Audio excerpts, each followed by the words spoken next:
আমি তো যাইতে চাইছিলাম আর কি। আলহামদুলিল্লাহ ওয়া কাফা ওয়া সালামুন আলা ইবাদিল্লাযিনা ইসতাফা আম্মা বা'দ।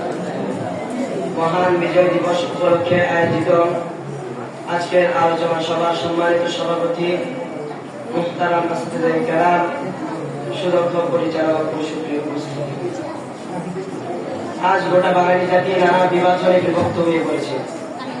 তার মধ্যে একটি বড় বিভাজন হল মুক্তিযুদ্ধের পক্ষ এবং বিপক্ষ শক্তি।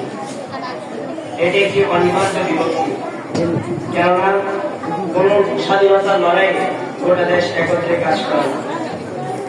যখন ভারত স্বাধীন হয়েছিল তখন কি ভারতের সকল জনগণের পক্ষে ছিল? সংখ্যায় কম হলেও ইংরেজদের শাসন বজায় রাখতে একটি মহল সচেষ্ট ছিল।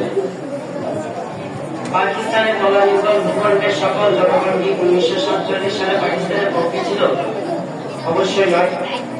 আমাদের এই প্রান্তের অনেক সন্তান তখন মুসলিম লীগকে সমর্থন না করে কংগ্রেসকে সমর্থন দিয়েছে। কিন্তু পাকিস্তান বা হিন্দুস্তান গঠন হওয়ার পর যে যার নিজের মতো করে পাকিস্তানি বা হিন্দুস্তানি হয়ে গেছে। মনে রাখতে হবে, স্বাধীনতার বিজয় সকলে আনে, বরং কেউ কেউ তাতে বাধা দেয়।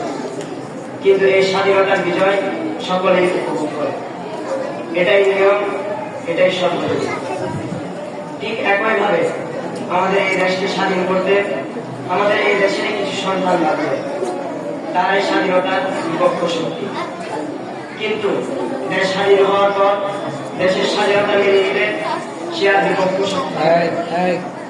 যদি স্বাধীনতা মেনে না নেয়, ভিতরে ভিতরে স্বাধীনতা পূর্ণ করার ষড়যন্ত্র করে, তবে সে অবশ্যই দেশদ্রোহী এবং শাস্তির উপযুক্ত।